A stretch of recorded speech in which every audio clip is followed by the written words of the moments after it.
Hello दोस्तों, one time again Akki Chaudhary in front of you. और आज मैं आपको पढ़ाने वाला हूँ क्लास 11th बुक का नाम व्यष्टि अर्थशास्त्र का मांग की लोच। तो आज की क्लास में हम मांग की लोच के बारे में पढ़ने वाले हैं।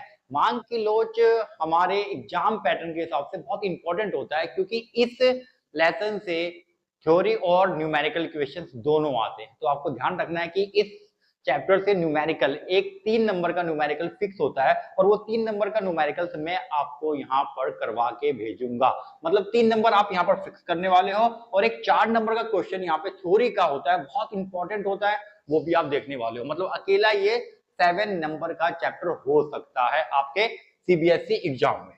तो ज्यादा टाइम ना वेस्ट करते हुए सबसे पहले हम समझेंगे मांग की लोच क्या है। देखो, होता क्या है कि ज्यादातर बच्चे कंफ्यूज होते हैं मांग की लोच क्या चीज है।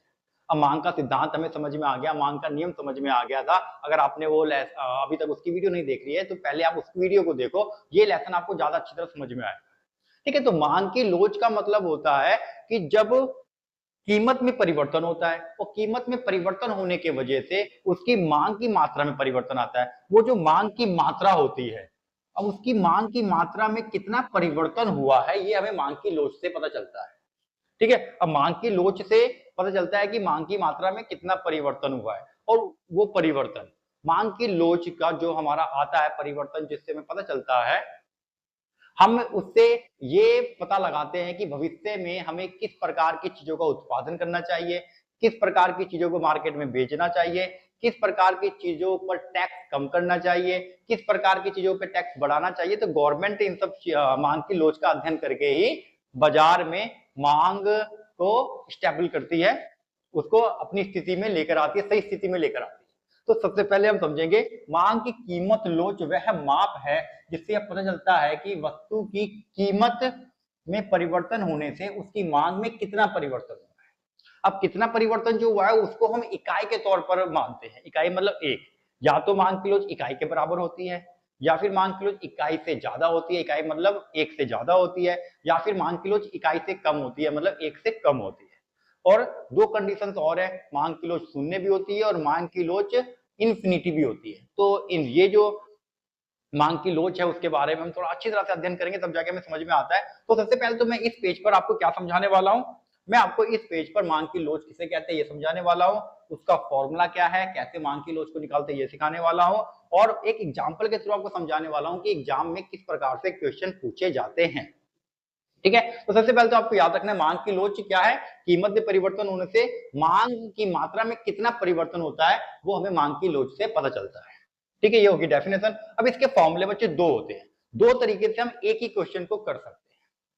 ठीक है, तो दो फॉर्मूले कौन से, एक तो होता है मतलब प्रतिशत के थ्रू आंसर निकालना, और एक होता है बिना परसेंटेज के, बिना प्रतिशत के थ्रू आंसर निकालना। तो ये दो फॉर्मूले हैं, एक दो।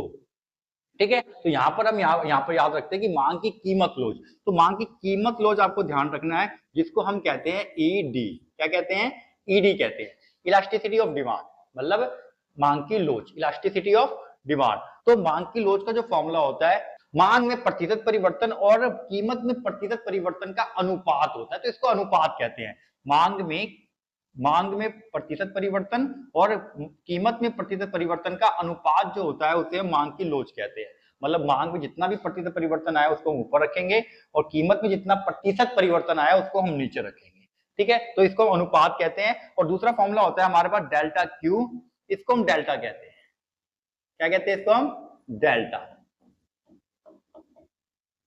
इसको हम डेल्टा कहते हैं, डेल्टा क्यू बटे में डेल्टा पी मल्टीप्लाई पी बटे में क्यू।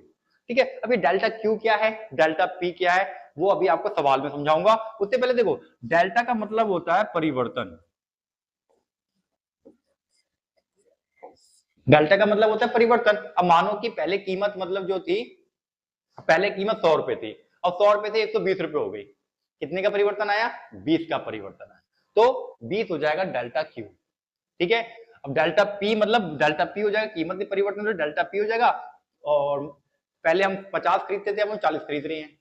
कितने का परिवर्तन आया, 10 का परिवर्तन आया, तो वो हो जाएगा हमारा डेल्टा क्यू। और पी मतलब होता है प्रारंभिक,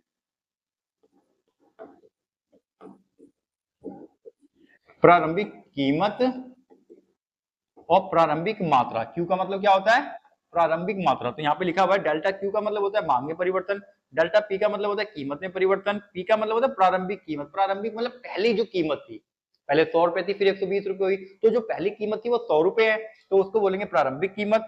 क्यू मतलब होता है प्रारंभिक मांग, पहली मांग कितनी थी, पहली मांग 50 थी अब 40 हो गई, तो पहली मांग 50 काउंट होती है। ठीक है, सवाल देखेंगे, सवाल करने का एक आसान तरीका बताऊंगा, ये भी एक मेथड है, ले मैं आपको बताऊंगा आसान तरीका। किसी वस्तु की कीमत 100 रुपए से बढ़कर 120 हो जाती है, सबसे पहले तो आपको कीमत लिखनी है और यहाँ पर क्वांटिटी लिखनी है।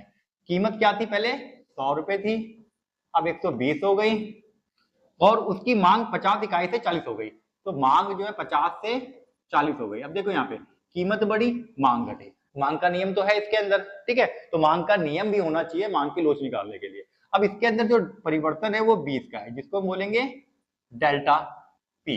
इसमें परिवर्तन है 10 का, इसको बोलेंगे डेल्टा क्यू। फॉर्मूला हमारा ये, सबसे पहले तो डेल्टा क्यू होता है, तो डेल्टा क्यू हमारा कितना है, 10 है, तो डेल्टा क्यू हम 10 लिखेंगे, और नीचे आ जाएगा डेल्टा पी। डेल्टा पी कितना है, दोनों परिवर्तन 20 का है, तो 20 आ जाएगा नीचे। ठीक है, मल्टीप्लाई पी, पी मतलब होता है प्रारंभिक कीमत, प्रारंभिक कीमत 100 है, तो यहाँ पर हमें 100 लिखना है, और नीचे आ जाएगा क्यू, क्यू मतलब पहली वाली मात्रा 50 है। इसको हम सॉल्व कर देंगे, 0 से 0 कट गया, 5 दूनी 10, 10 से इसको काटेंगे तो 10, 10 से 10 कट गया, तो आंसर आ गया हमारा 1।